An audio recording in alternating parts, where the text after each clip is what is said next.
after the first couple of rounds, getting 6 points out of it. You know, we're in much better shape than we were last year, or I should say Leinster are. Jerome Garces, who learned yesterday that he'll be looking after Ireland against England at the back end of the Six Nations in March, so at least he won't have to worry about a ticket. Currently priced at £1,500 apparently. Well, he's got a trial run tonight, because this is a little bit of Ireland v England as well, isn't it? And it's a team that are flying high at the top of the Pro 12 in Leinster against the team short on confidence and lying in ninth in the Premiership. They're going to have to play better than ninth today if they want to come away with a home victory. And the home side will kick us off. Stephen Myler at 10 with JJ Hanrahan just outside him. They're not going to miss Leinster tonight in that fluorescent away kit. First drive from Josh van der Fleer, the first penalty. Very quickly conceded. Don't break. It's JJ Hanrahan, first run out since March last weekend. He's had a frustrating ankle injury over the summer. Yeah, he's been out for a little while, hasn't he, JJ? So just be finding his feet himself as well. Just got penalised for trying to break the ruck there and just falls the wrong side and then tries to come out that side as well. It is amazing, Lawrence, to see how many referees do give away a penalty in the first 30 seconds just to lay down the law. Yeah, absolutely. Generally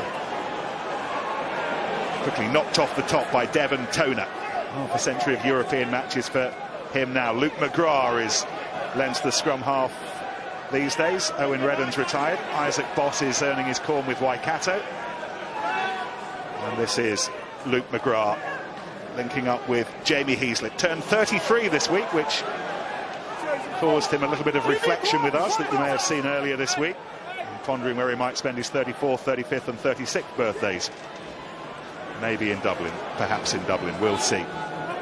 Driven on by Gary Ringrose, reunited with Henshaw in a Leinster shirt for the first time in a while since they played Montpellier in the Champions Cup. It's a mouth-watering prospects looking at that three-quarter line. Carberry and the two centres. This is Carberry, such balance, or rather this is Carney, such balance and hands, and Carney to Ringrose. And that back line that we were talking about doesn't take long to unstitch Northampton's defence. Well, it's a wonderful try. Watching Leinster just before the match, they were warming up. They look really sharp, especially in the back line. And it's a wonderful take from Carney. It's a little double pump of the ball, little dummy back on the inside, and then that's where the ball goes. Just a little show there, and then just opens up the space for Ringrose. Really well crafted. Poor defending, you have to say. You've got to trail the inside runner, but don't underestimate how they opened up Northampton there. It's not a position that Rob Kearney finds himself in very often. You know, you do want your fullback getting in first receive, particularly if Carberry has been taken into a ruck. But he did brilliantly, showed inside, big handoff, and then Ringrose was flooding through. Terrific start for Leinster within 2 minutes, getting 7 points on the board. Ringrose, the first European try. Yeah, just wonderful little show of the ball. Just does Patterson, really. He doesn't chase his legs. He went a bit too high on him, and then Carney's able to get the pass away, and that's the worst possible start for the home side. I won't ask the man to my left about stepping into the Leinster 13 shirt, Lawrence, but I will ask you. It's quite a daunting prospect, and he seems to have stood up to it very well.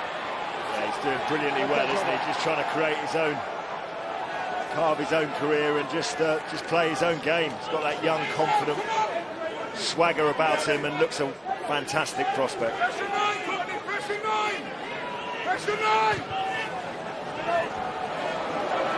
McGrath under some pressure. The right-footed clearing kick into the arms of Louis Picamoll. First time Northampton have had their hands on the ball. This is Tom Wood, used to returning to his club as an England player again. But it's not working for Northampton right now. No, it's Furlong that goes in there with the strip. I'll tell you what, if there's a player who's burst onto the scene and probably gone about his business without that many people knowing about him, perhaps certainly in England, it's Furlong. Look at this, he gets in, it's a double tackle, does the rip, but unfortunately Devon Toner wasn't expecting the offload. Brings us neatly to our first scrum, and we're full of stats up here, but it's one that you rarely see. It's It's a team that has 100% success rate on their own feed in the scrum in all competitions. That is vitally impressive. Tip of the hat to the front row and all those adding weight behind them, but also to John Fogarty, the scrum coach. It's a finely tuned machine, this aspect of the Leinster game.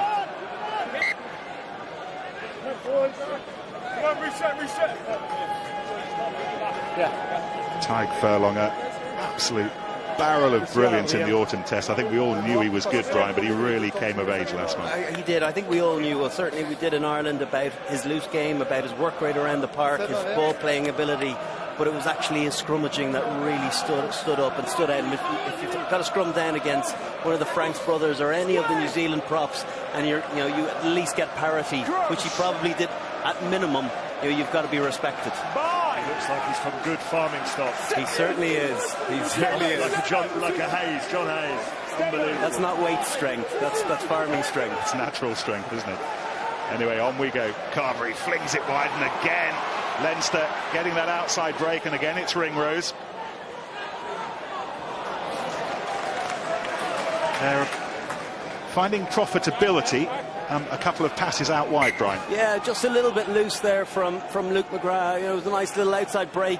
They tried to load the line. I think it was Carberry, took it very, very flat, and then just a little bounce pass. Look at that beautiful ball. Ringrose took it on the outside, kept it alive, and that next offload didn't need to be given. A small bit loose. They just need to get a bit of continuity and build some phases.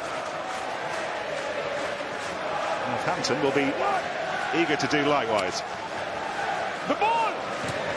Myler gives that a decent hoof into the arms of Carney, who set up the try with that ghosting break. Nothing ghosting about that. That was barreling. And he's absolutely blasted his way up over the 10-metre line. Carberry. It was a loose ball, but Henshaw was there to sweep things up. Sean Cronin, the hooker, amongst those providing some protection for it over the top. This is Devon Toner, 8 years on now from his debut against Edinburgh in this competition. 50th European game for the Leinster Christmas treat. It's Furlong, McGrath, Carberry.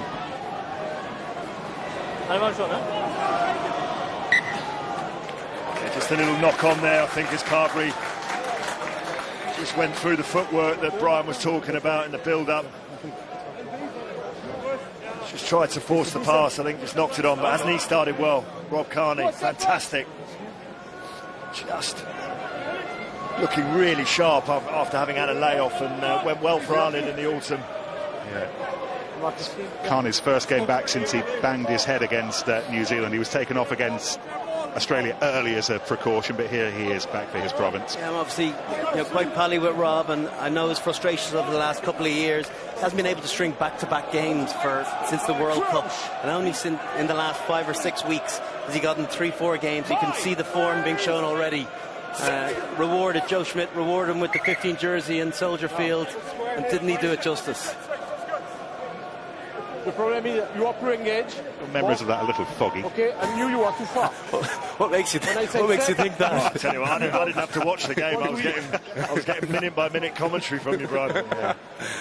It was getting less and less coherent as the match wore on, I think it'd be fair to say. I have to say, it was the first game that probably contacted me back with being an Irish fan. It was the first time I hadn't been a player or a pundit or an injured player, just a fan, and what an absolutely incredible weekend. And the Cubs winning the series too. Go Cubs.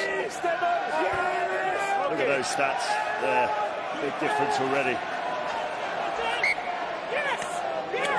There's the turnover. Pickamole's under serious pressure there. Cries of yes from Sean O'Brien.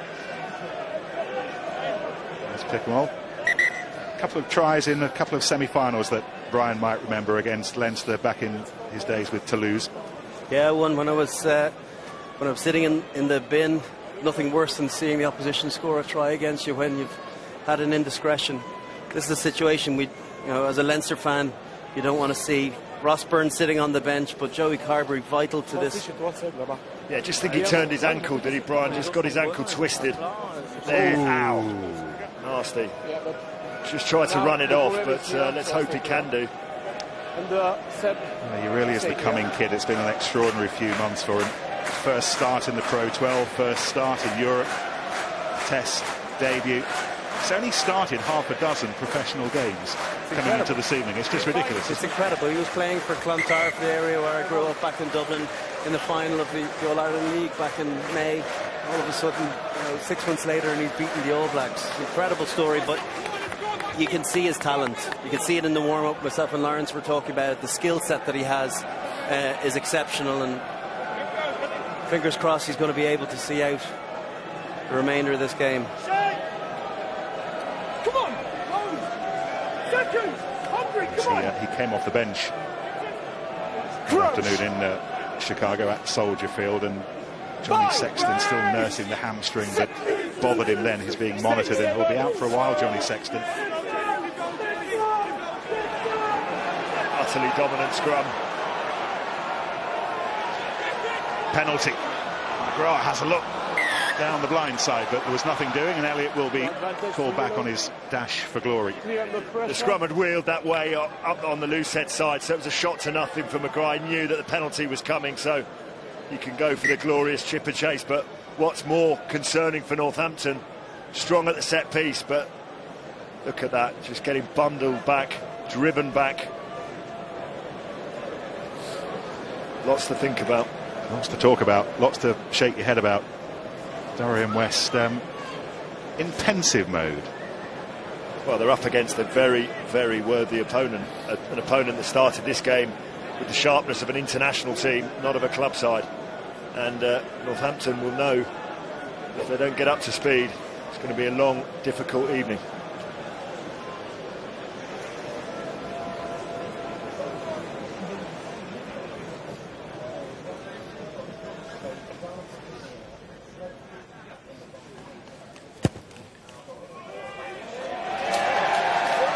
Leinster operating at a point a minute. 10 minutes gone, 10 points to the good.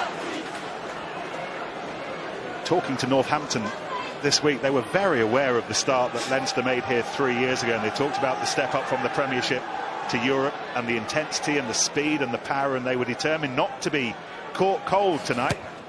But it's definitely the visitors have made the fastest start. Toner gathers the restart.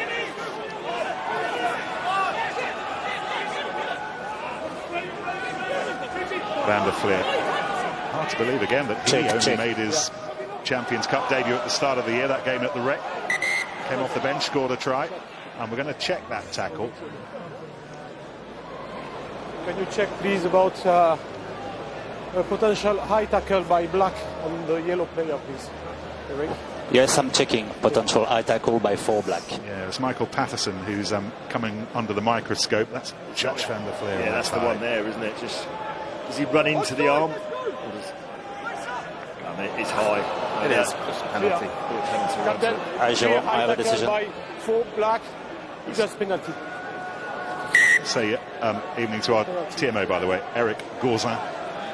Well, he went high on his last tackle on Rob Kearney and he missed him, so he's got to learn, a big tall guy like that, second row, chase your legs and get lower.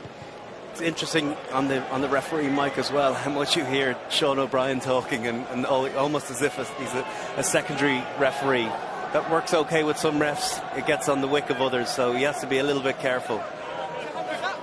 What you mean, Brian?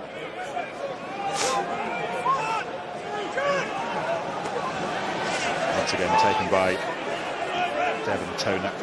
6'11" of him. Tall Christmas tree in the reception at Leinster HQ in Dublin at the moment, and it's just about the only thing taller than him. This is interesting, Nick, because a potential strength for Northampton, both scrum and the driving maul. Leinster are really trying to take the game to them in this area. Use it now. Carberry seems fine, and then a break for Adam Byrne on his Champions Cup debut. That's been lost forward by Henshaw, but Adam Byrne warming his hands and warming his feet for the first time.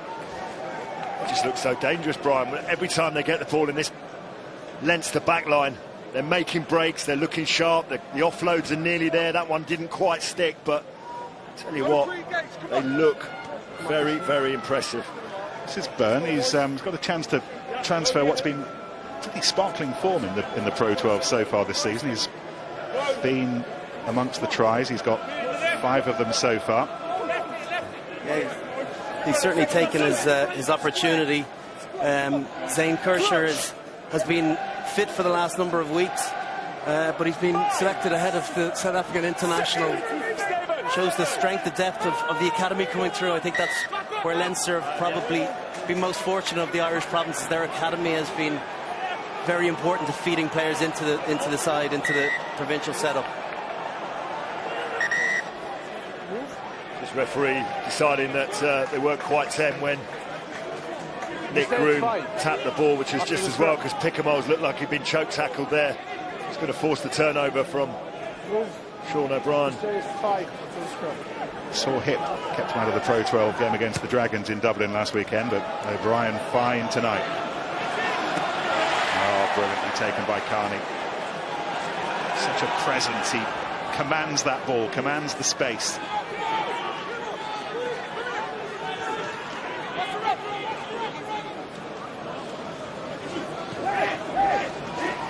Henshaw.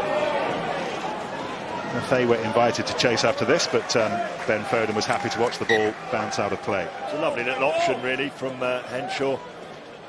Couldn't get round the corner there. Just drew the Northampton players onto him, took a tackle for his troubles, but just slid the ball in behind. Smart play.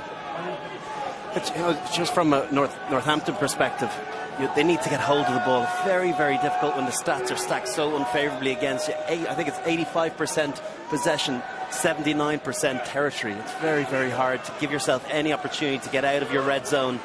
They probably need to consolidate a little bit and kick down and make sure they get a good kick chase, build a score from there. Burrell and Hanrahan combining. Now down below as Ross Byrne is preparing for an earlier than expected European debut, and we're hearing that Joey Carberry's night is reaching a sad and premature conclusion. The ankle that he twisted in that awkward challenge has done for him, and that's a shame for him. That's a shame for Leinster. Yeah, this is the challenge here, isn't it? That he just gets his boot really nasty, and just hope that's not too much ligament damage there.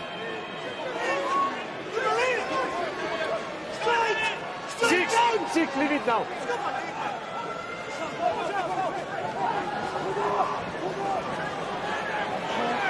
Twist and a turn from Ringrose.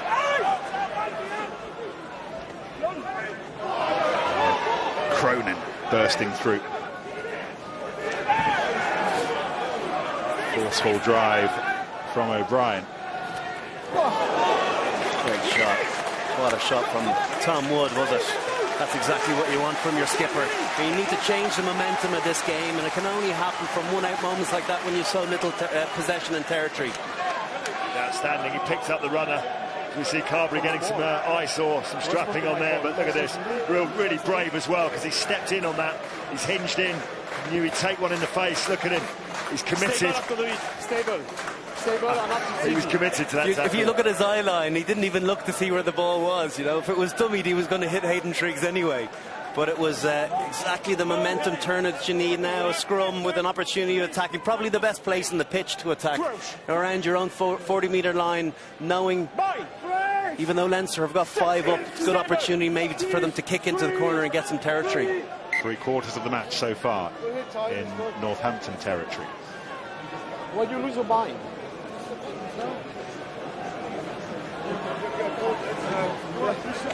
Just got to take the hit. Jerome Garces just having words with Alex Waller, saying, why did you lose your bind? He said, because he lost his legs. Up against Furlong. It's going to be a fascinating battle, that. Alex Waller clocking up his 40th consecutive European game, which just incredible. It's a run, by the way, that takes in the final in 2011. For a loosehead prof, that just so dynamic. Incredibly durable, over 100 consecutive Premiership games as well. Quite remarkable considering the attritional rates of Premiership rugby these days. Now then, Northampton looking to get on the front foot with their star-turn Frenchman. Picked up by Gibson. Myler feeds the kick through. Carney come round to collect. Foden having to readjust his direction. Hanrahan. No, 3 blacks, stay. They were scampering round, but it'll find turf, and that will mean trouble for Leinster's defence and some work for Byrne. It's big and strong, and he did well in a difficult situation. Did incredibly well, although the turnovers won by Northampton. Byrne had got them on the front foot initially. He didn't quite have the support there, and it was the Northampton players that were flooding onto that, and it's a welcome penalty. Initially, decent kick from Hanrahan into the space. Always going to prove difficult when you let it bounce.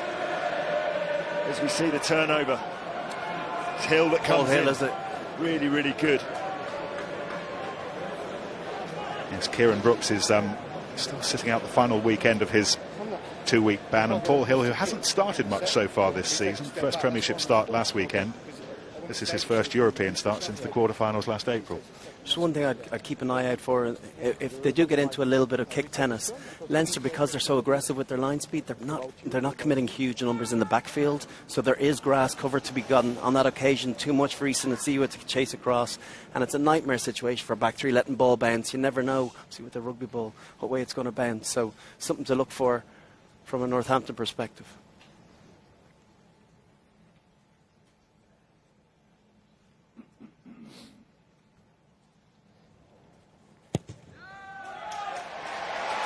Getting into the groove where he barely misses at the moment, Stephen Myler. He's 8 out of 10 for the season, and that's 16 in a row now here.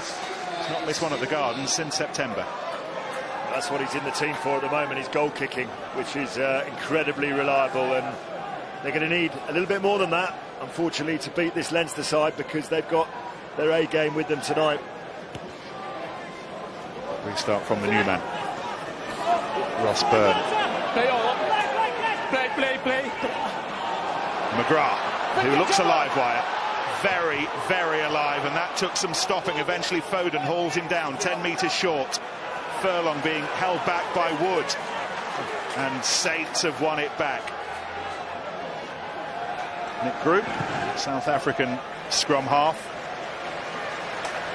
That was a crucial turnover by Patterson, and do you know what, for a split second it was probably on there for Northampton from behind their own post. They could have gone and really troubled Leinster, because they didn't quite have numbers. As we see the break from McGrath, and look at this, Patterson gets back, just waits for Heaslett to go over the top of him, and he's well within his rights. The ruck's not quite formed there, and it was on the right hand side. As you said, Lawrence, he was lucky he got handed off high again by Luke McGrath, made up for his error on that occasion by getting a turnover, a crucial turnover. So you see a sloppy knock on from Leinster off the line out, and accidental offside, is it? Taking tricks. Control of the ball. Leo Cullen. You carry the ball, penalty. Tricks is a 34-year-old now. He had a long time playing for the Blues in Auckland. Some Maori All Black caps as well. Yeah, they went with Triggs tonight. I just wonder, I saw Mike McCarthy as the bus was coming in. He's been a regular player for them last season, so a lot of competition for places in that engine room of Leinster.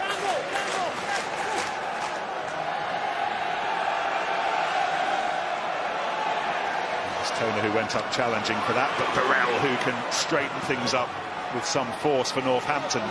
Myler flat to Foden, and under some pressure gets the ball away to Elliott. Always just a little bit too much on the kick. That's nice play, wasn't it? You know, they've got the ball through the hands, the first real attacking platform they've had in the Leinster half, and that was a decent attack. Tell you what, Foden was brave there, because he opened his rib cage up and got the pass away and took one. Leinster not hanging around with the line-outs. Back.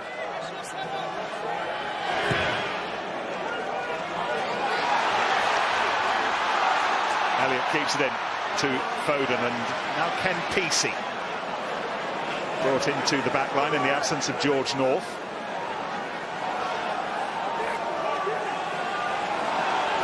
No one in the backfield here for Leinster, if it can be identified by Myler. Look, you've got to get that through, and he has. Oh, just needed it to be a little bit more central, not out by the touchline. He needed to put it in closer to the post, because Don't think whoever it was, Rob Kearney on the right wing or Adam Byrne on the right wing, wasn't getting across to it. A couple of times there's been that little bit of space between the front line of their defence and the back three as well.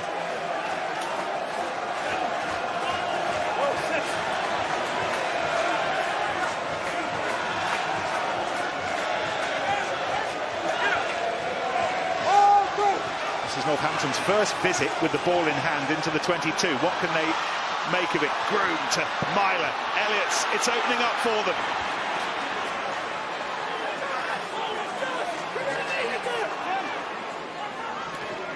This is Laws back in harness after his starring role with England. Myler beyond Patterson into the arms of Waller. No, 6. Burrell doesn't hold on to it long. Pickamole with the ball to Hayward, and then as Elliott tried to grab it, the opportunity went. Yeah, just wondering whether that first knock-on was Elliott and the second one was Leinster's. It's much better from Northampton though, isn't it? Burrell just on the outside, and that's Pickamole's just releasing Hayward. Just a question of where the knock-on occurred. Great offload. Sorry. Yeah. Come off Rob Kearney's hand by the looks of things. But, Jamie Elliott's in some pain, clearly. It's okay, Evan.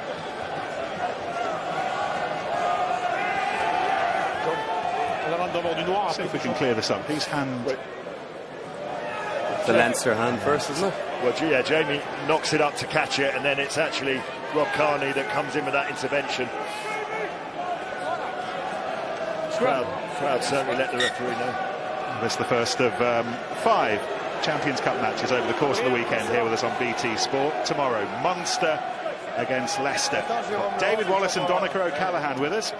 Also Racing against Glasgow on BT Sport 3. Zebre Toulouse in the evening, and then Sunday tea time in Devon. Exeter against Bordeaux. 5:15. BT Sport 4K UHD. Saints are going to be forced into a change as well. Jamie Elliott taking the same route that Joey Carberry took a while or so ago.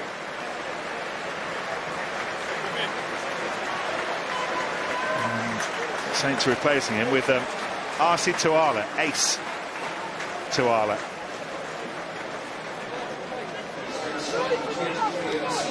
Jamie Elliott, who switched rings to cover for George North tonight. Doesn't reach 25 minutes. Tuala's with us.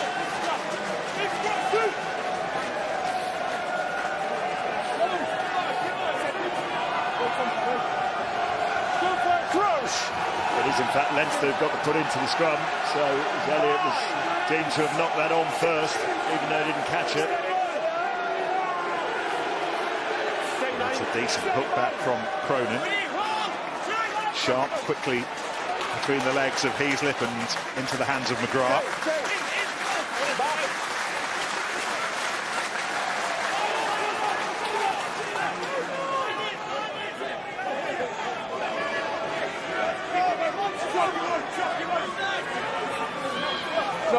This is Triggs. Stay back.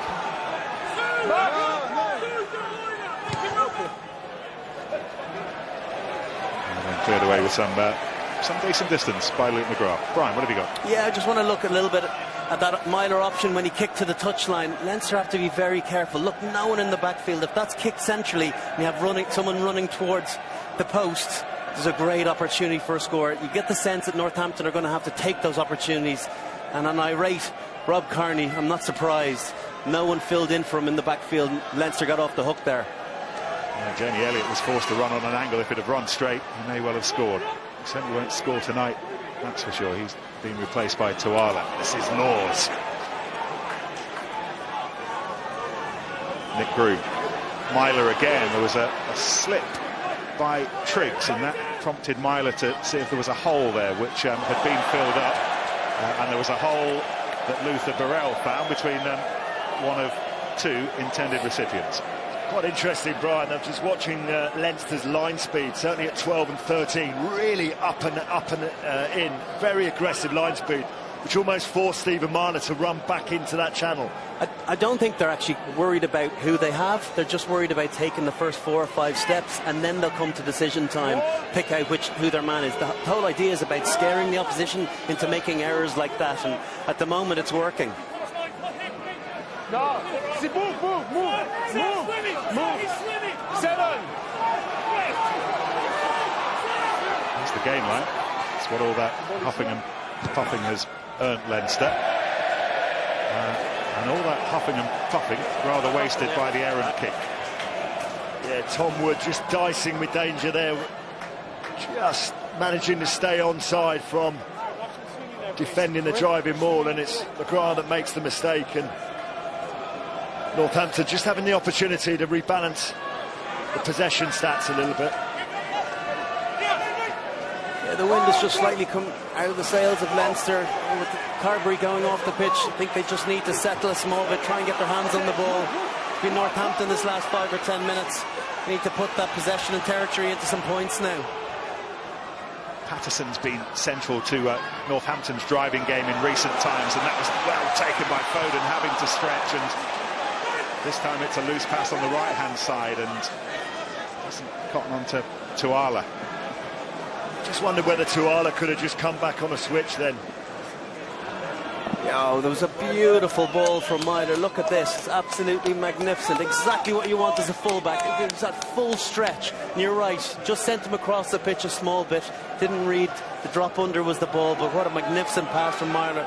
We were maybe giving him a bit of stick at the start of the game. There's no doubting he's got a lovely passing game.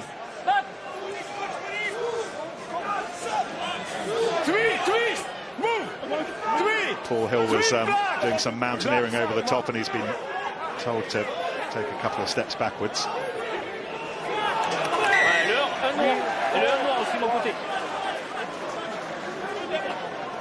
3, 4, and 1 black swimming from the side. An Olympic final of swimmers. 3 players. Yeah, interesting, isn't it? Just for those swimming from the side, you've got to come through the middle of the ruck, or middle of the maul, I beg your pardon, and you can't just hook yourself round. This is Ross Byrne on his European debut, come through the academy. He's still just 21, played in the Junior World Championships for Ireland in the summer, and what an opportunity for him now in the absence of the stricken Joey Carberry. Well, line out stolen by Patterson, who's been prominent in recent minutes.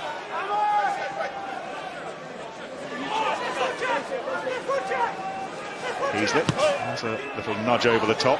Groom, Nathewa, hit hard by Tuala, lined him up.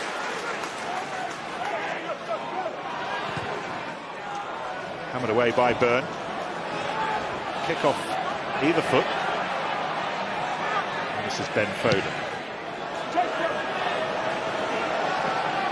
Again, there's a lot of green grass for Northampton to find with the kicks, and on this occasion Leinster able to sweep up without too many dramas.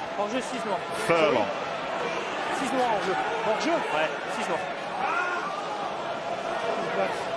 Toner.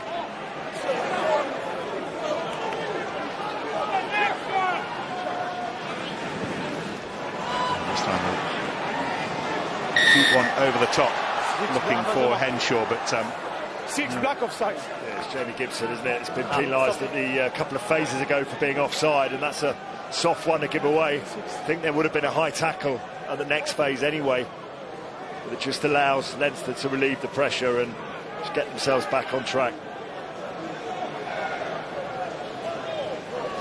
Northampton's 100th game in Europe tonight. Leinster playing their 145th.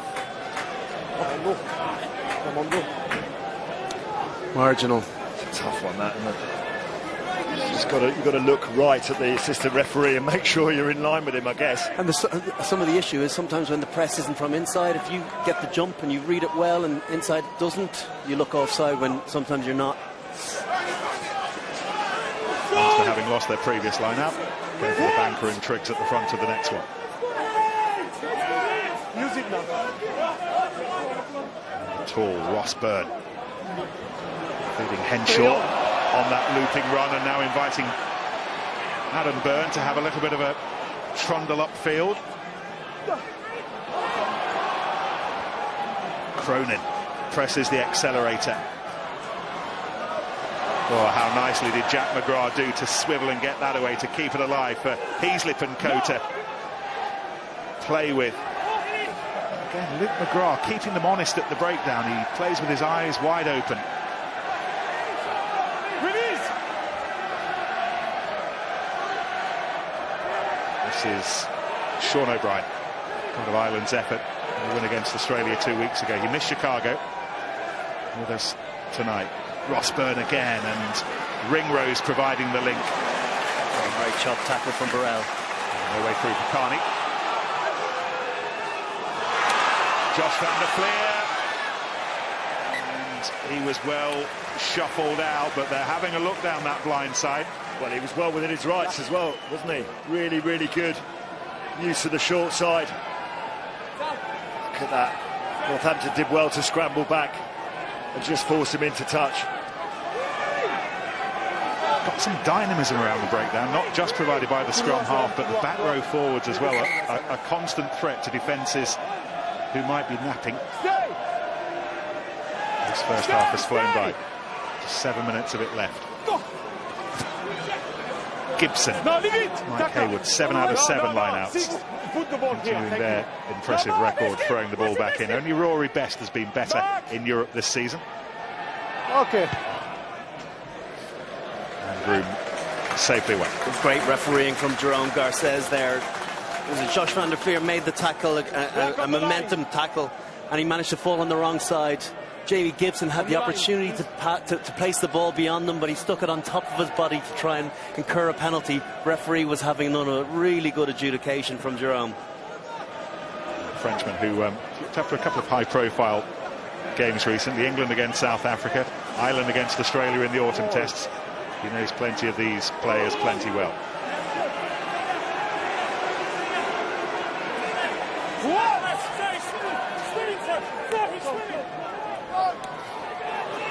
Henshaw.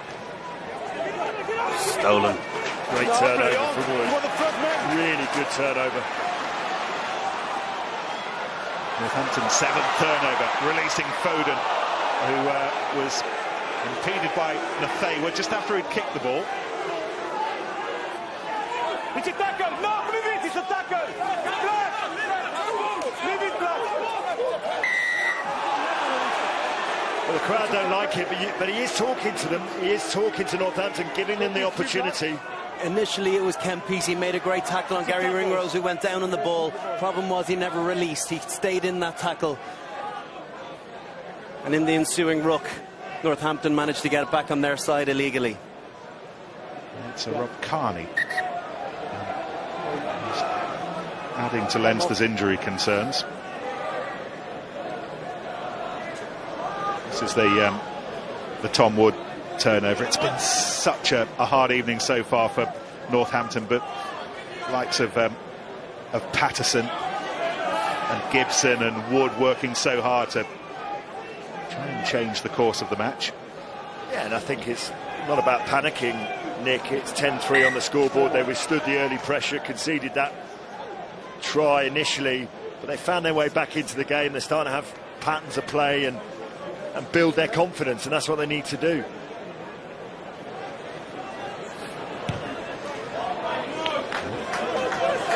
Decision to press towards the corner flag and to see what's doing at the line out. He's found a nice touch, hasn't he? Well into the 22. Statistically last season, Leinster had the worst line out in Europe. This season they're up to 97-98%, so much tighter. Uncontestable as Triggs gathered it. Leave it! Breakthrough from Cronin.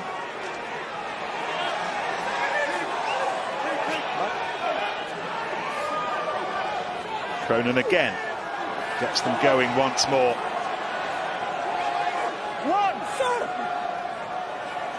O'Brien's looking for it. The ball is here. The ball is here. Josh van der Fleer has to go in to pick it up. And then McGrath trying to force van der Fleer over the line. Cronin's to the left, and Luke McGrath took the decision that he needed to protect that ball rather than pass it. This is Triggs. Moments of opportunity for Leinster. 3.5 minutes to half-time. Wood scrapping in there, they've got to get lower. Cronin, not quite.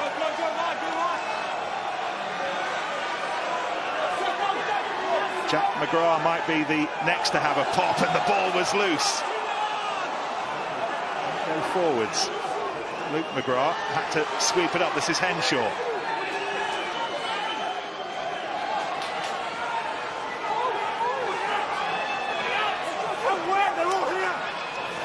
Cronin.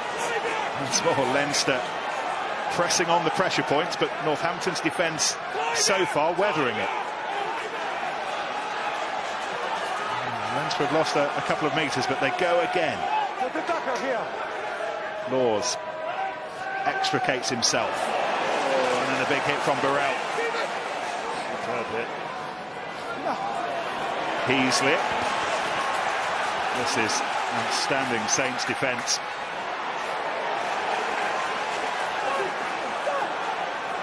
So close to half-time. This passage of play has a feeling of some significance about it. 20th phase as Leinster go in search of their second try of the match, and again the big hit. And again it's Tom Wood. Nothing wrong here. Byrne waits. Henshaw. And all that hard East Midlands defensive effort in the end earns reward. And Foden completes the job. Little moments, Lawrence. Well, I think it's a big moment for Northampton in the context of this game. 20 phases plus, defending resolutely. Took them right from a yard from their own line and conceding. Open the gap, please. Tom Wood at the heart of it. That'll give Jim Mallender something to hook on in his half-time team talk. Yeah, I think Leinster were a little bit fortunate there. They looked as though they were potentially sealing off one or two of the rucks. They heard one or two of the Northampton players calling to the referee for a clean contest. It's the second Leinster line-out they've lost, the second one that's been gobbled up by Patterson, beating Heaslip to the ball. Chase for Ken Peacey. Well taken by Adam Byrne, and still goes Byrne. Peacey goes back. The bounce of the ball works, and it might work for Sean O'Brien, and O'Brien will score. A little bit of fortune. The ricochet had an Irish accent, but it might be the second try for Leinster. I have no idea if it's a knock-on, yes or no, by yellow player. Please have a look. He wants him to have another Checking look. knock-on by the There yellow was anything player. wrong with this.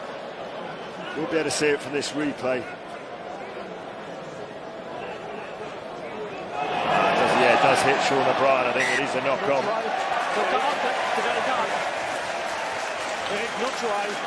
Okay, ricochet back off JJ Hanrahan. Off the torso. That's Sean O'Brien. That's when you need your TMO, when your referee says, I've got no idea what happened there, can you help me out? Very honest. Leo Cullen, second season in charge, stepped up when Matt O'Connor left. Captained the side in that epic 2011 final against Northampton in Cardiff, one of the great European finals, the great comeback. Nick, you talk about the little moments. That would have been desperately unlucky for Northampton, having defended all those phases. Still 10-3.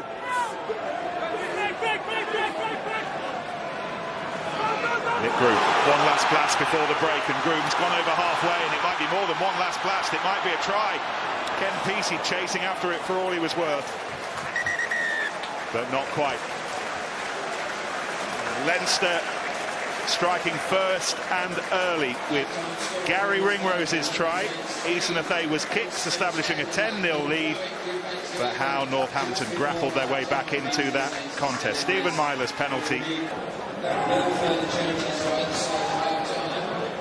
Stuart Lancaster was having a lot to say for himself in the Leinster dressing room at half-time. He's absolutely loving the simple pleasures of just pure coaching again. None of the politics that you have to worry about when you're a test match coach.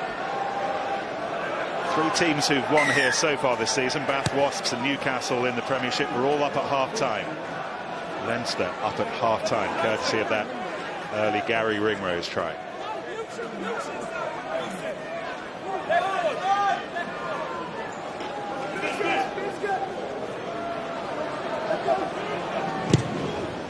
Groom taking his time before finding the launch pad, taken on halfway by Carney, who got the assist for Leinster's score. Now the ball is here. Come on. Luke McGrath. Test debut this autumn, played against Canada at the Aviva in Dublin.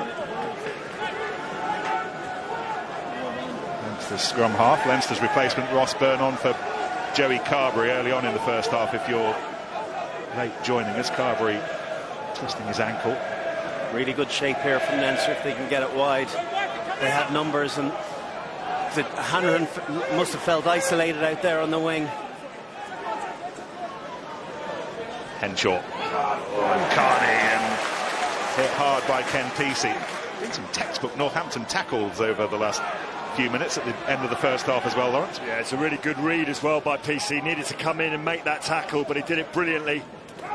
No way through for Van der Fleer, running into Paul Hill. This is Sean Cronin. A couple of tries at the RDS on the opening weekend set the team on the way against Cass. Bonus point win, and a losing bonus point at Montpellier right at the end with Ethan Athewa's try. That's why they topped Pool 4 this evening. Kick gathered by Peacey. Involves Foden, and then employs his right boot. Carney. Byrne. European debut for Byrne tonight. Athewa. Oh, that's cute.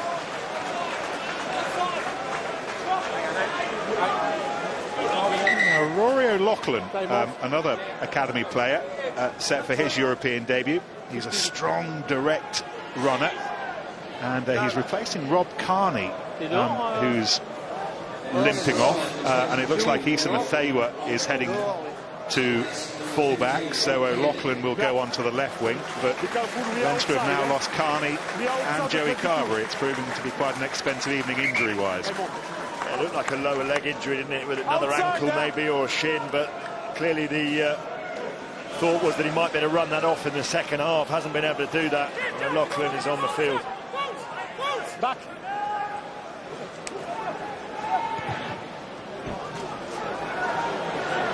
With the clearance. First job for the new man is to leave it for the captain, Ethan Athewa. It's hit back with interest. That's a really good kick. You know, he kicked that with the outside of his right foot in quite a difficult, tight channel in the touchline, knowing that as soon as it bounced, it would then bounce off to the right and into touch. Really lovely kick. Really interested to know, as Lauren said, look at that banana kick. They pointed it towards the touchline, knowing it, worst case, with the swerve, the ball would bounce off the pitch. But I wonder, some of the chat from Stuart Lancaster at half-time was it about that backfield cover, because they haven't improved in the second half. They've been cut out on a couple of occasions already. We're only 3.5 minutes in.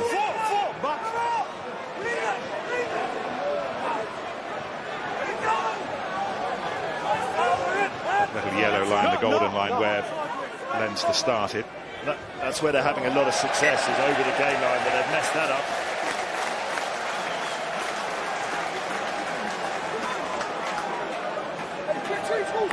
It's very interesting to see the half-time chat, Brian, because Leo Cullen was very happy to listen as Stuart Lancaster talked.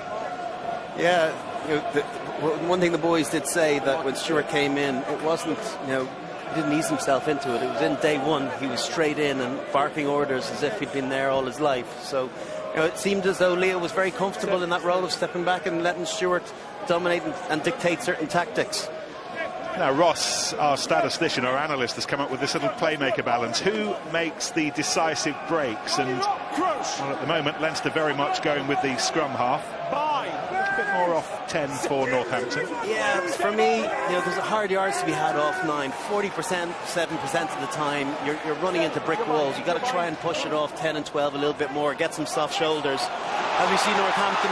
Well, this is Hanrahan. Ricocheting through the defence and picked up by Gibson, who drives for the line, and Saints raising the flags. Penalties coming. They've got the advantage.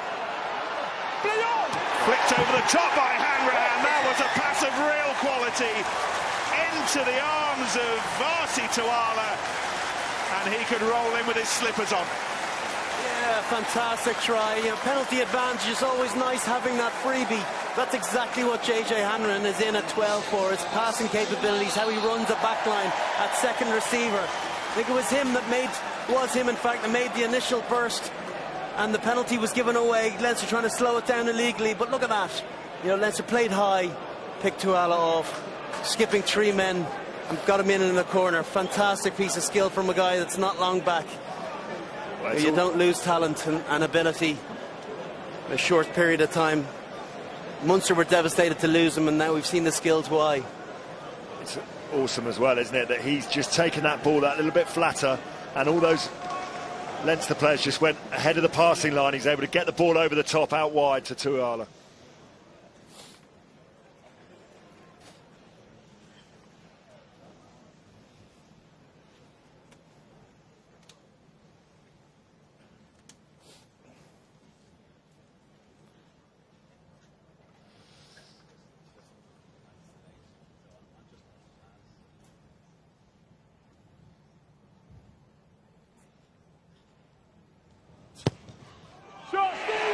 The most testing of kicks, but Stephen Myler still hasn't missed one here at the Garden since September. 17 from 17, and a little moment of magic from JJ Hanrahan. Hazard's level, Northampton 10, Leinster 10. Well, it's two bits of skill from him. The initial break, as Brian said, that carved up the hole, and then back down that short side. Wonderful little lofted pass over the top. I was talking in the week about how easing his way back from injury as he is, he doesn't mind playing at 12 for the time being. He's a 10 by trade, but just having a little less heat tonight in that inside centre channel. But my goodness, how he influenced affairs just then. And it's Groom's clearance, gathered by Mathewa. Hill knocked backwards as he scrabbled for the ball on the floor. Byrne providing a link, and that might well have been stolen back. No, not quite. In the end, Sean O'Brien did just enough initially, and then you are off feet. Tom Wood. Yeah, I mean, Northampton have had a lot of success. 8 turnovers already won. A couple of them by that man, Tom Wood, but fortunately he had his hands on the floor already before he was able to grasp the ball over the top. Unlucky, that one. It's a good contest. All over the pitch. Let's just have another look at this. Devon Toner takes the tackle from Hayward, and because his forearms are on the floor, it's just enough. Gives enough for the sight of the referee, Garces, to penalise him. If you can strip it in one movement, you get away with it. He needed one more stride, really, Brian. It was. Sometimes you need to get beyond the ball and grasp it coming back. The referees have no issue with you putting your hands down, but forearms straight away is a telltale that you're not supporting your body weight. Immediately going to penalise you. Look at that, almost twice as many tackles as anyone else. He's working his socks off.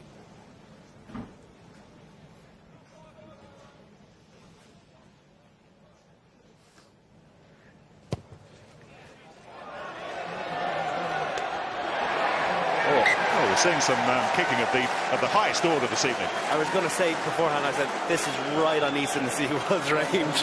He didn't have another 2 centimetres. But what a kick. That's a huge 3 points for Leinster. Just soften the cough a little bit of Northampton, take a little bit of pressure off and keep Leinster in the lead. Big play from the skipper. A bit puff of the cheeks from Tom Wood as well, because every point matters at the minute. Tuala herring after this, contested in the air with Triggs, and he's done so well. Tuala getting the better of Triggs, and Gibson make sure that it's good Northampton ball to work with. Myler, Haywood, PC. Laws is waiting for it. Oh, and he needed the help from his skipper Wood, who did really well to get that ball away. It was Waller who took it on. Myler again. Northampton beginning to enjoy themselves in this match. Paul Hill.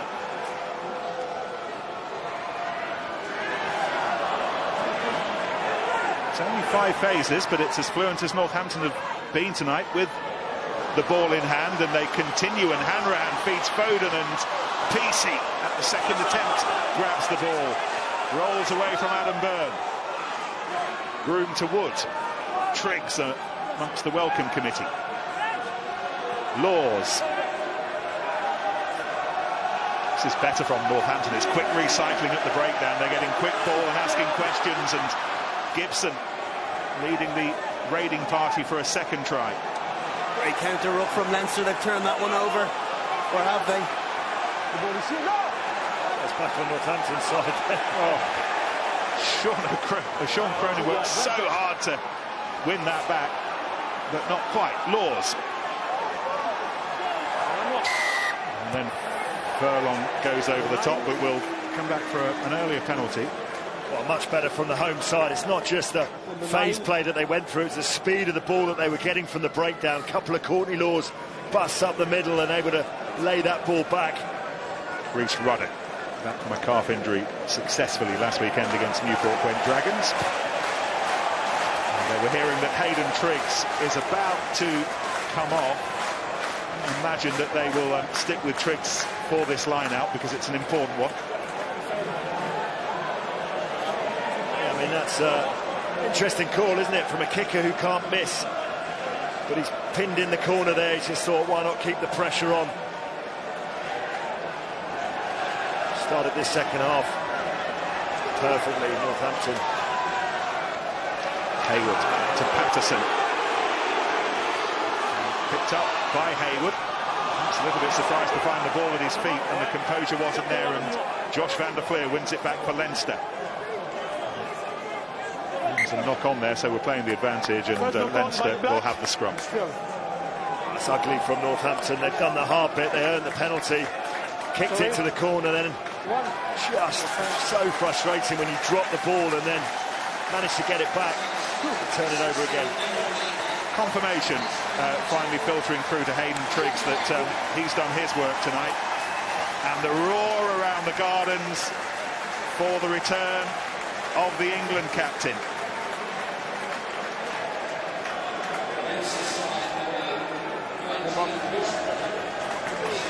Dylan Hartley back with us, England's captain, launched off the bench. He's actually started more times for England than his club this season, but he's doing what he can do now to try and influence the outcome of this match.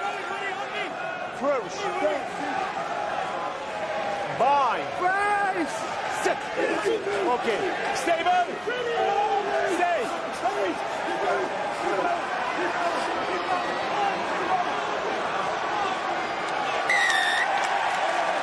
Under pressure.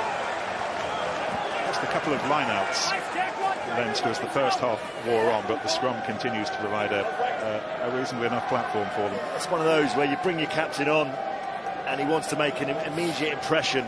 You could see Northampton just trying to attack that scrum when actually they probably would have been better off just stabilising it, because it would have been kicked off and they would have had the line out. Jérôme, la pendule a redémarré pour toi? 50th game in Europe, by the way, for Hartley this evening, one of the try scorers in 2011, when at half-time Northampton, they would have been saying it publicly, but they might have thought they were about to win the Heineken Cup, but Brian and they wouldn't Leinster have been the only ones that were thinking Johnny Sexton wasn't. He had other ideas, didn't he? That's for sure. Anyway, on we go here this evening with Nathewa.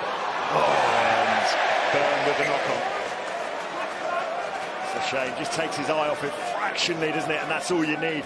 It's really interesting in the warm-up watching Leinster going through quite a series of long passes. They're very comfortable, aren't they, Brian, with, you know, amongst the backs and being able to throw sort of 10-15 metre passes. And on the move as well, you know, you need to be able to do it running at, you know, 60-70%, not just when, you know, you're beginning your run, running off 10-20% of your pace. It's got to be when, you know, you're stretched and the defence is stretched as well. That instance, Adam Byrne would be annoyed. You know, he'd already identified what he was going to do with the ball before he had it in his hands.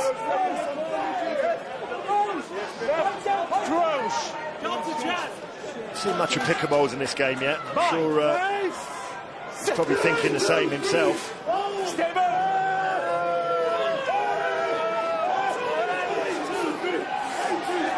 Under pressure from McGrath.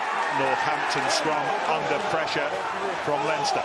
Well, that's one way of keeping Louis Pickamoles out of the game. That's why we haven't seen enough of him, because McGrath and Furlong have done a job with Sean Cronin in the middle. There's Jack McGrath, part of a test match front row, back together again. Just watching Ross Byrne there, he's not short on confidence. A little banana kick into the corner, your first European start, you know, 3 points ahead. Just banana this one to get extra 5 or 10 metres. Very confident from the young guy. Pickamoles looking frustrated there. Wants to be having a word with his front five rather than the referee. Sean Cronin. Once again, Leinster's line out watertight. Six, move! Six! Penalty coming. 1-6. Henshaw amongst those chasing it, and that was very well read and very well sorted out by Tuala. Penalty goes against Jamie Gibson. She's going to have a word. Gar says, You need to fix your problem on the maul. Okay, position. 6 clearly swimming from the side. Okay. 1 clearly swimming from the side. He never responds to my call, so we need to fix the problem. Okay. Have a word with number 6 and White. do you know what? He's been consistent all game. If he's identified a penalty, he has called it, and he's given the players an opportunity to take it away, and they're not listening to him. I said it now all throughout this year. I have to say, I think he's one of the most improved referees in the world, and that's why he's been given the England-Ireland game. Who knows what's going to happen throughout the course of the Six Nations. Everyone's talking about Grand Slam games and everything, but there's no doubt, or there's a very good chance there's going to be a championship for one team or other on the line. You need the best referees in those situations. Tom Wood making his way out of the line-up to equal up the numbers. Devon Toner grabs it, and they're in a pretty decent shape here to try and shove themselves over the line. Cronin, Luke McGrath offering whatever he can offer. Heaslip wrapping back round. It's still in the arms of the hooker. It's been stopped once, so they will have to use it with McGrath. And again, these little sniper's eyes looking at what's doing in the shadows, and that's where Leinster are operating right now. Given some air and taken on by O'Brien. He's given a try. It looked like he didn't quite have the leg drive or the strength to get over, but then he came again with a second drive. And that's what it is, Lawrence. It's the go again. You know, he needs to stay hit. You know, his ability to build momentum from nothing is phenomenal.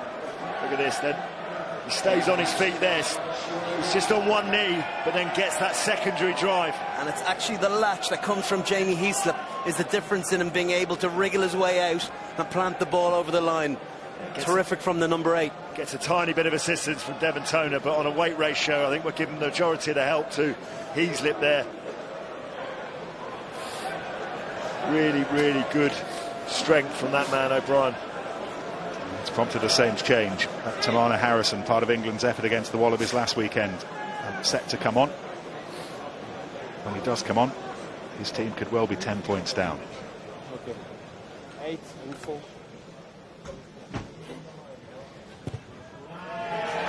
How well Leinster have responded to being pegged back in this match. It wasn't 10-all for long.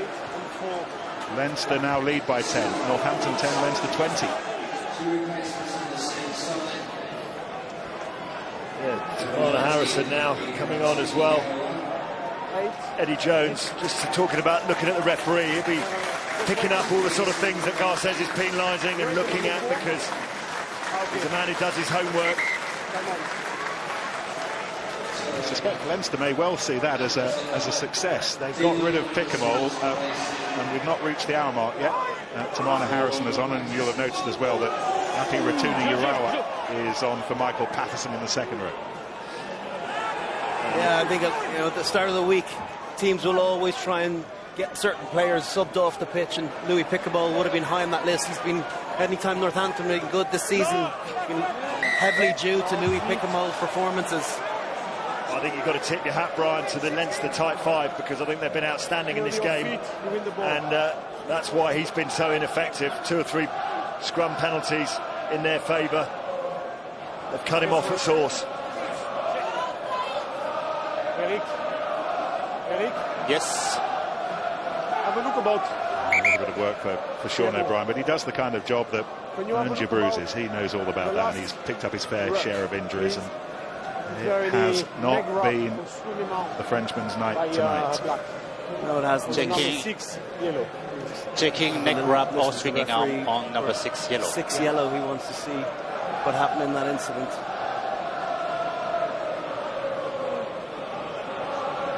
Yeah, they're looking at whether 2 things. Is it a neck grab or a swinging arm on Sean O'Brien that has just caused that little bit of a problem?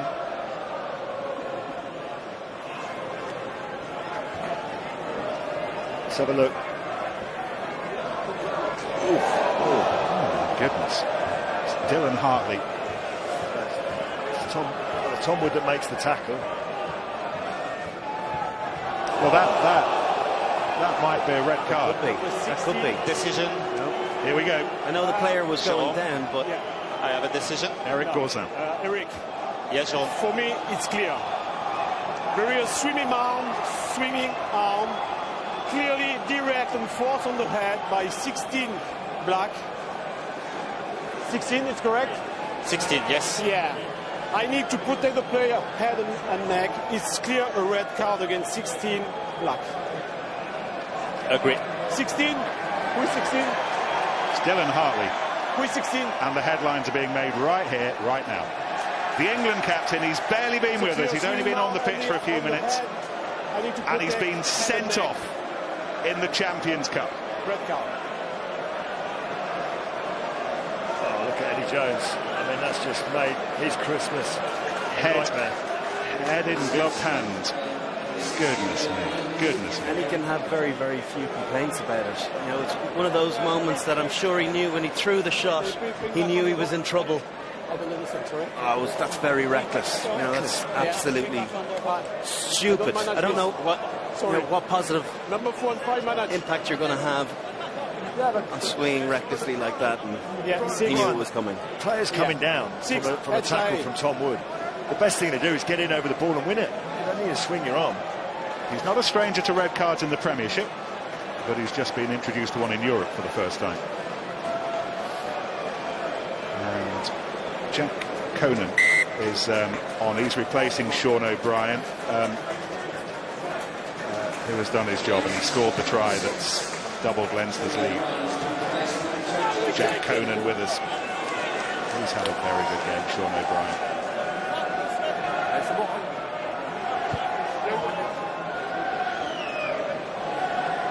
Well, he's had such a good autumn for England, leading them in the way that Eddie Jones would have wanted him to.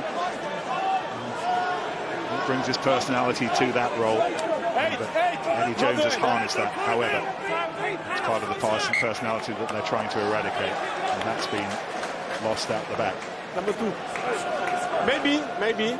But I was James with the Tracy is going to come on for Sean Cronin, and Cian Healy as well, set to replace Jack McGrath.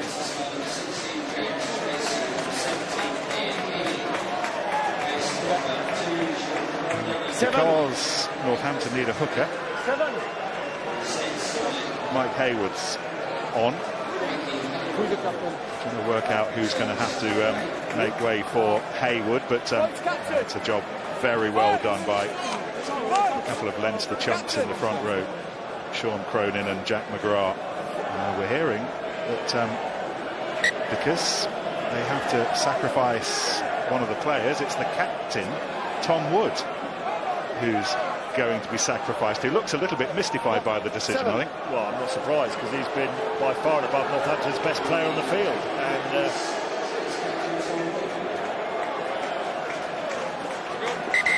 And quite sure Eddie Jones doesn't agree with that decision. Tell you what, I don't agree with that decision either.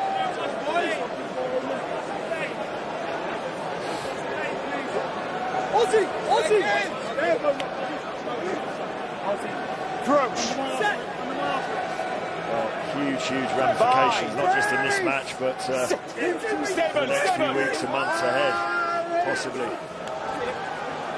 It's work that needed to be sorted out by Groom. And then Hanrahan. Now Laws. How well Northampton have done to get themselves back into this contest, to square things up at 10 points apiece. How much harder it is now. Beyond Harrison to Laws.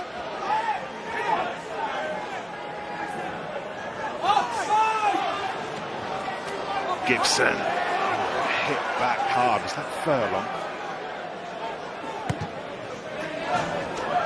There was Roddick involved as well. Byrne. Little footballing skills from Adam Byrne there. No, it runs in the family. Little brother in the Everton Football Academy. Had some trials himself. Lovely skills to control that ball under pressure. Tuala, try scorer. Showing some fast feet. A flash of fluorescent turquoise. Back. Tuni Urawa, Hanrahan, who is just limping a little bit. Still happy to offer himself as first receiver. Here's Ken Peacey.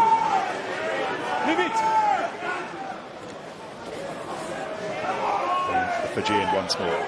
Happy Rotuni Urawa back in the fold after Fiji's win against Japan a fortnight ago.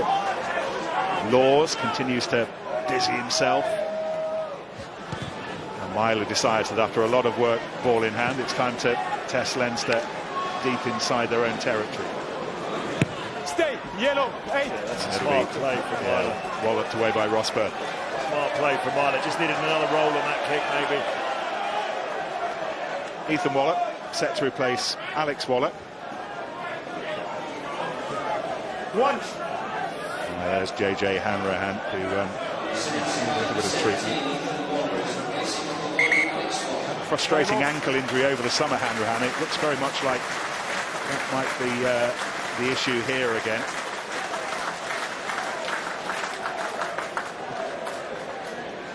Lots of people less than happy with his decision to leave Munster, but he's now very much a Northampton man. Durham Hartley, by the way, with us for the grand total of 6 minutes. Just going back to JJ Hanrahan, we've probably to cut him a little bit of slack as well. I don't know, it might be a recurring ankle injury, but this is only his second game back after a number of months off. And no matter what fitness sessions you do, behind closed doors, game simulation and everything, with the toughest of session with fitness and strength and conditioning management, there's nothing quite like playing a game to get your fitness levels and get you blowing. You might have noticed that Wasps are giving a debut to Kirtley Beale against Connacht at the Ricoh on Sunday. There's any doubting in Kirtley Beale's mind about the ability that he'll bring, but I suspect the fitness will be at the back of his mind, having not played for so long. I think it's an incredible call, really, from him and the club to not only put him straight into a game, but a starting berth, and in a competition that is notoriously a little bit quicker than your average match. Against a team that like to keep the ball in play. Well, Wasps aren't shy of running it either, are they? I mean, we talk a lot about the skill on display, but it's been a very physical game tonight. We've had a number of bodies going on and off the field. James Tracy was back on his feet after a quick bit of attention. His place in the squad tonight ahead of Richard Strauss. Jamie Gibson, who was the banker's choice for the line-out against Leicester a week ago, gathers one here. Burrell has done all he can in midfield to try and bust some holes in that oak Leinster door. Here's Tuala, tries to go around it, escapes the grasp of Nathaywa initially.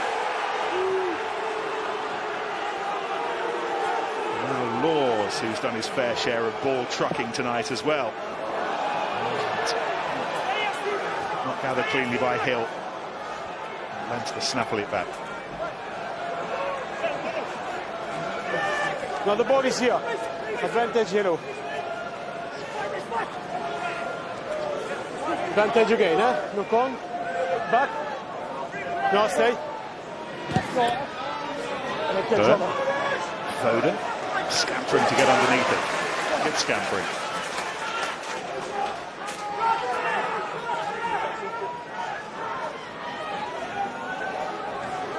Once again, Leinster's fluorescent yellow defence up suffocatingly quickly. Hanrahan, who's played against it before in his Munster days. That sharp hands, the kind of sharp hands you need to beat a defence like this. Ratuni Urawa. Haywood back with us, having thought his night was done. Myler to Waller, engaging the scrum half again, but he's scragged on the 10-metre line. Knowing, by the way, that Sean O'Brien went off for a head injury assessment, which he hasn't passed. So Rhys Ruddock will be with us now for the duration. Once again, it's Api Ratuni Urawa. The right option, but it's been blocked down. Advantage. I'm sure just couldn't quite get there and lost the ball forward in his efforts to. Harrison, tackled by Van der Fleer, and runs into Ruddock. Advantage knock-on being played, but I'm not sure Northampton want to scrum, so they're trying to play on. That's exactly what they're going to get, though. Scrum ball. Opportunity for the Leinster tight five to put even more pressure on. This is Michael Bent. That's Burrell just picking up the pieces. What are you pointing at, Brian? Well, it's JJ Hanrahan. Well, that is such a shame. If it is a recurrence of the ankle injury that kept him out at the start of this season. George Peacey. He come from his 100th Premiership appearance and an autumn with Samoa. Joins his brother on the pitch. And Gareth Denman getting some sticky spray on his hands as he prepares to join us as well. I must say, with Mara today, he's identified where a lot of the space has been. He just quite hasn't had the accuracy to get the ball into that space. There's been a mule away a couple of times, threading the ball through the eye of a needle, and that's what they needed to take advantage of that sloppy back three play at time from Leinster. Saint scrum under enormous pressure again, and Van der Fleer with footballing skills kicks and then runs, and it takes some very, very determined Northampton defending to sort themselves out. Quite over the line yet. Have to be careful here, Northampton. As soon as that ball comes over the line, Leinster are entitled to pounce on it. That all comes from that set piece, isn't it? Right from the very first scrum, Leinster have been on top, and obviously now with minus Dylan Hartley, Tamana Harrison goes in at channel 2 and then can't get himself across to channel 1 quick enough. You've got to just be able to try and scoop the ball in and out as quickly as you can.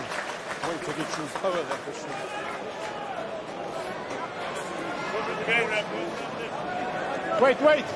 Paul Hill makes way for Gareth Denman. About Northampton's situation in midfield as well. They've lost young Harry Mallender to injury. They've got Rory Hutchinson, but cupboard not overly stocked right now. Return in Dublin. Big crowd expected at the Aviva next Saturday night. It's the weekend, or the fortnight of the European double headers, home and away in quick succession. Leinster looking to finish the away job here with the kick cross field from Byrne, and they score the try that ends the debate, and Rory O'Loughlin, two Leinster youngsters making their European bows and giving the folks who've made the trip reason to fly the flag. Yeah, terrific crossfield kick from one young gun to another. They'll be delighted with that. The two boys of similar age. Ross Burnham, I was looking to see if it was penalty advantage. It wasn't. That was just a tactical play. And Foden, you know, vertically challenged in comparison to O'Loughlin in that instance. I just didn't even try and get up. I don't like it, Brian, when you turn your back. You know, when you get a crossfield kick, I mean, you've got to give credit to Burnham. It's pinpoint accuracy. But when you turn your back, you're always going to be blindsided by the player who gets up. And that score surely spells the end for Northampton. And what it also does, it gives Leinster an outside shot of a well, more than an outside shot of a bonus 15 point. minutes, or that's the best part of it.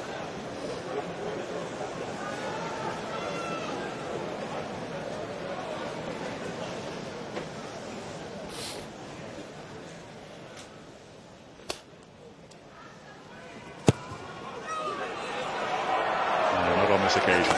As well as he's kicked tonight, that angle was too much for Ethan Athewa. But again, this was a try worth watching again. It's a lovely, lovely kick. Knew exactly what they were going to do, and you can't give yourself. I mean, Ben Foden didn't even know where the ball was. Gaelic football catch as well, you know, above the head, reminiscing of Shane Horgan in Croke Park in 2007. We all look back fondly on that one.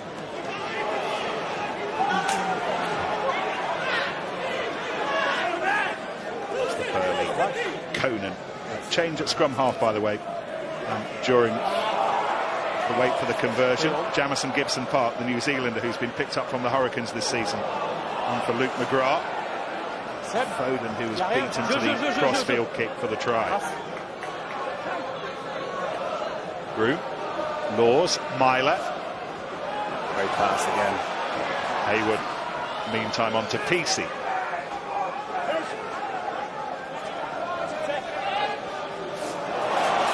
Tuna Uwara. Waller was running hard to offer himself as an option.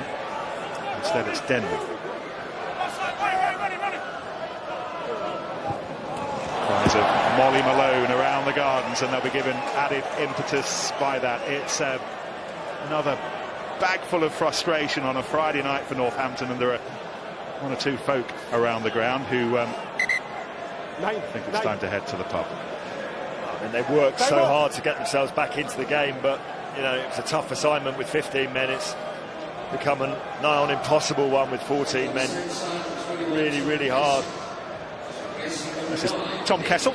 Started at Welford Road last week. He's buzzed around to good effect during Lee Dixon's recent absence, and Kessel replacing South African Nick Groom.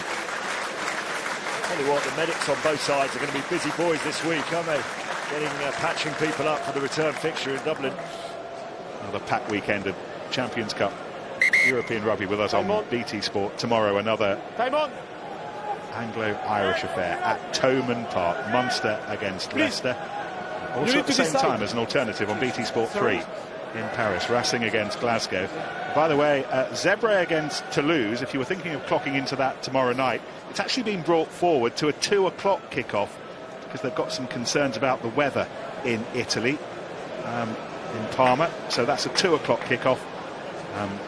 But it'll be a lovely Devonshire evening on Sunday. So 5:15 for Exeter against Bordeaux. And as you were saying, Lawrence, another to add to the list of the crocked, Gareth Denman, who's not been on long. Getting some casualties on both sides. Taken in by Devon Tolan. He'll be handed a 50th cap by ERC, the organisers, after this match to mark his 50th European game. He'll have a bigger smile on his face if he's going back with 5 points. Leinster, 10 minutes to seek out a fourth and bonus point securing score. Just on that, Nick, I think they need to be patient. You know, it's a long time. Maybe not too patient. Well, this might work for them. The little kick through from Gary Ringrose. 10 minutes is a very long time. I remember Declan Kidney saying when we were talking about bonus points, it's a try every 20 minutes. 10 minutes against 14 men will feel like 20 minutes. So not try the 50-50 pass, just build phases, and eventually you would imagine that Northampton will crack. Actually, watching Gary Ringrose tonight, what about Luke Fitzgerald, who for so many years, all over the back line, really graced that Leinster shirt. His European nights are over. He's retired, but we've got some decent successes with a nod to the past as well after the retirement of Fitzgerald. Yeah, huge loss to the setup. I have to say, any time I was in a team with Luke Fitzgerald, I always felt we had a better shot.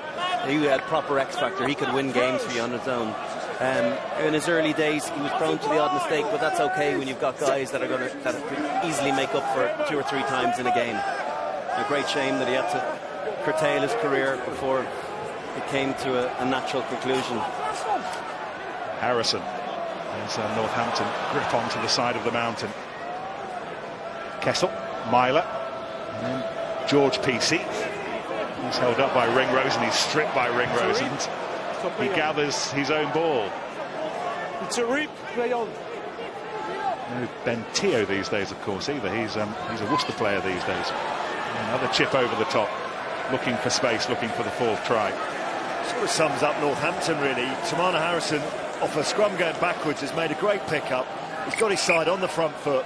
He's put his side maybe 5-10 yards ahead of where the scrum was, and then he gets up from the breakdown and looks up on the line, and his side have turned the ball over. It's more easy for me. Started for England against Fiji. They were on my flight. They were like that about 7 hours ago. Offering you a few more cans of Heineken.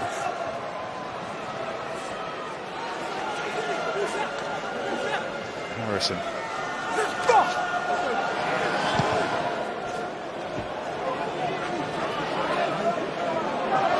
Gathered by Adam Byrne. First taste of European rugby for him, and how about that from Lefebvre to hold on to the ball and then find Ringrose as he was toppling to the floor.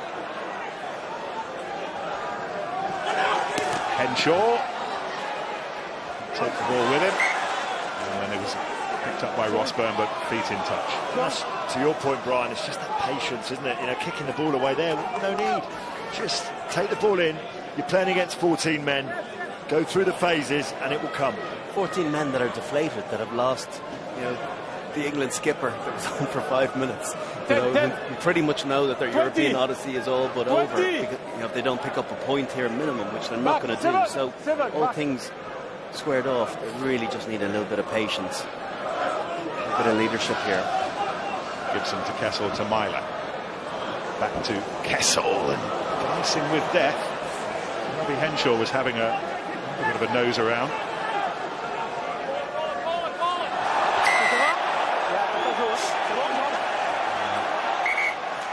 High tackle. Just a penalty.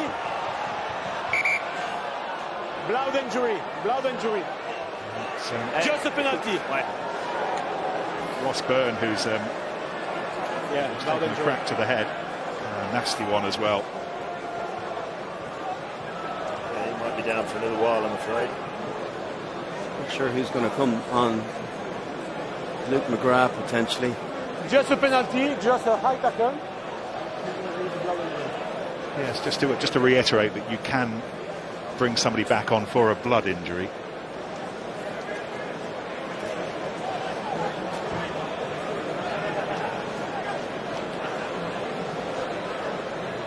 Just clashes heads. Ouch. Well, the 2 young chaps who conspired to score the try, conspiring again in a rather more painful way. It's Ross Byrne, is that right? Come off second best. But you're right, Lawrence, it's been incredibly attritional. Probably be thankful for the extra day going from a Friday to a Saturday the following week, but it's been brutal at times. Tim, I just wanted to have a look at that tackle, bottom right-hand corner. And Myler. No, not a mine on Kessel. Yeah, no, it's on Kessel. Is there a shoulder? Is that what they're asking? Sorry, you just have a look in the video. It's Robbie Henshaw's right shoulder coming round. I think they're looking at it, it's a bit high. It looks like a legal tackle from an arm grab point of view, but where does he hit? Is it just a little bit high? He's picked up a lot, isn't he, the TMO, the referee? Give him credit. Are we looking at that? The shoulder swinging out? No. No? No, it's been a few times as well. Yeah, but just a high tackle, and after he turned, so... Okay. But, is that our penalty yet? Yeah. So we keep talking there. Well, Eric Gorzan did have a look at it, and he's told us that he doesn't need to look at it anymore.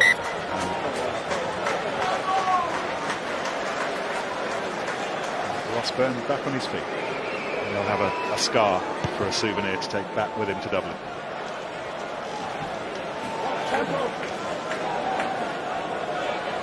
Dorian West, talking to us this week, was honest enough to say that they probably have to go unbeaten now to qualify for the quarterfinals. This would make it impossible. Some more. Northampton's lineouts work well. 13 from 13 now. This is Tuala. Seems a while since his try brought them back to 10 points apiece. Since then, Leinster have scored 15 unanswered points, and Northampton have lost their England captain to a red card. A swinging arm on Sean O'Brien.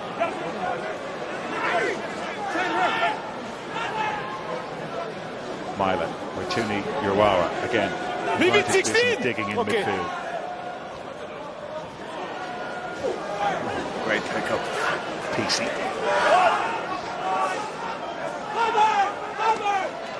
Once again, Waituni Urawa. He's carried well, hasn't he? He's been offering himself on that line since he's come on. Ball stripped. Hill accelerated into the tackle, but Leinster's defence has worked well, and it's set up this attack, and they're looking for a try that would secure the losing bonus point, and that is wonderful from Jamison Gibson Park, and Leinster will be flying home with the whole cake. Unbelievable footwork. He seems to have the line beckoning, and he almost stopped to throw in a couple of the steps. That is a wonderful score. You're at your most vulnerable when you've been turned over, and look at this. Ball just gets stripped from Heaslip, but he manages to play the ball away, and after that Northampton are always scrambling away, and it's just goes, stops, checks, goes again, and then when you've got feet like that, you can get yourself right under the posts. Fresh legs against tired bodies there. He was kind of playing with them a little bit. Didn't quite back himself to get into the corner, but when you've got footwork like that against some very, very tired bodies, that's brilliant skill, and got in for an easy conversion underneath the post. And now it's 5 minutes, but they've got to start thinking about another score, build a score. Don't be content with bonus points. You never know, this could come down to tries scored. So try and get after as many as you possibly can. Right, he was TJ Perinara's backup when he was back in New Zealand, and now he is doing some dancing for his new employers.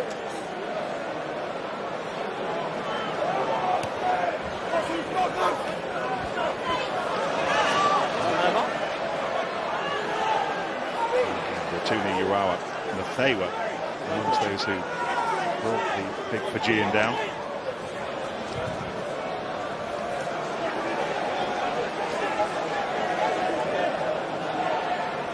Kessel. Tuala.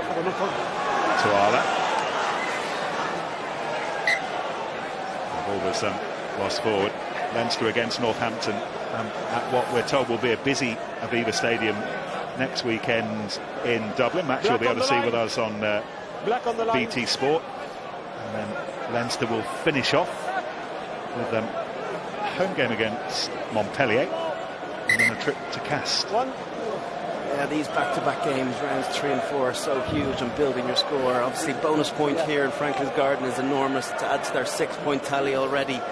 They can manage, even just get a win. Don't worry about bonus points next week, get a win. Kind of sense that they've got 1 foot in the quarter-final, having Montpellier at home, and who knows what position and what team Castle send out in the final game if they don't have anything left in the competition. Similar story unfolded 3 years ago. Probably worth pointing out that 3 years ago, Northampton, having been duffed up a little here, went to Dublin and won. And we'll say next week's another week. And denied us even a losing bonus point, which cost us the quarter-final at home. It shows it's the small things. Here goes Gibson Park again. And now Heasley. He's still on, with Pickemall having retired a good half an hour ago. Ringrose, Nathawa. Oh, that looked high as well, and George Peacey knew it. And we're going to have another look at that. As soon as the tackle went in, George Peacey with his outstretched arms accepted. And we're going to have another look at this. Yeah, it's a yellow card. It's a yellow card, I'm afraid. I mean, you can hold your hands up, but you stepped on the inside and you go with your arms high. Check. Always happens when you're coming across and you get stepped on the inside. The reaction is to put the hand out, but you can't do that. Just explain why that will only be a yellow and not a red, given that Dylan Hartley got a red. Well, I think it's the intent involved, you know, a swinging arm. It's just a yellow because in a reactive situation. He changed the run, okay? There you go. Reactive rather than being aggressive with it, being in control of the situation, whereas he's chasing hard. It's sticking the arm out. And it's instinctive, you stick your arm out, whereas what Dylan did, he knew exactly it was preordained. And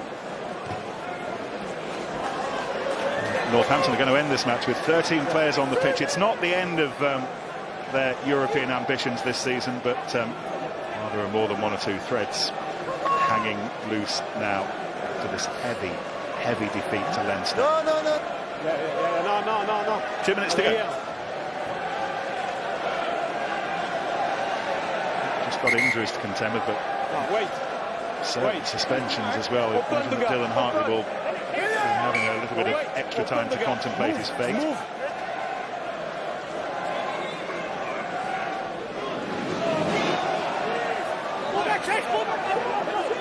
May well be gone for 6 weeks minimum. That's what World Rugby suggests the tariff ought to be for something similar, but we will leave that to the experts. Just in time for England.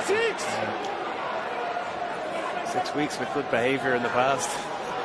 Leinster looking for a fifth, and the final flourish, and Nathawa gets it.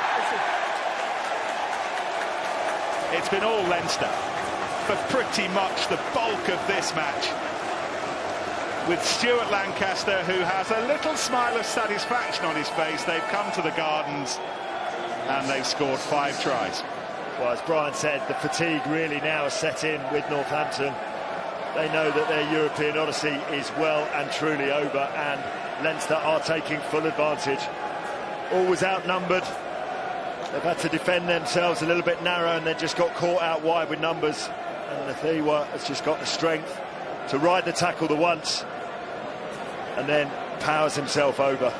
Well, unfortunately, couldn't quite hit and stick, couldn't hold it, which would mean Issa would have to release the ball. Because he wasn't released, he was entitled to get back up again and touch the ball down over the line. 3 times the European champions, Leinster, along with Toulouse and Toulon. Nobody's ever won this thing for a 4th time yet. Albeit we're only halfway through these pool stages. And they will remember the pain of last season. The image of the quarterfinals will be starting to form in Leinster minds right now.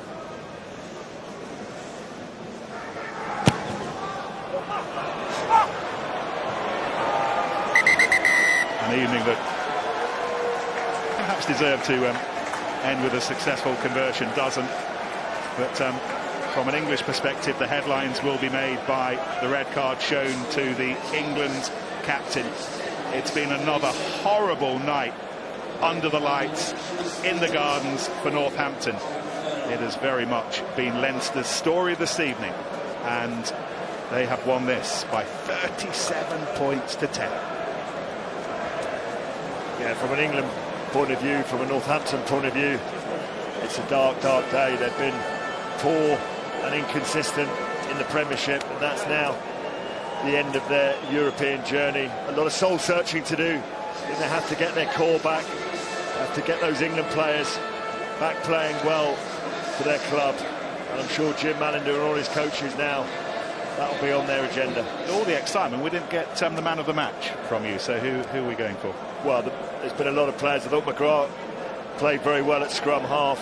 Obviously Ringrose with the early try, but really this victory was built on the Leinster tight five, and it's Furlong for me, along with his front row buddies, but he will pick up the man of the match award, and deservedly so.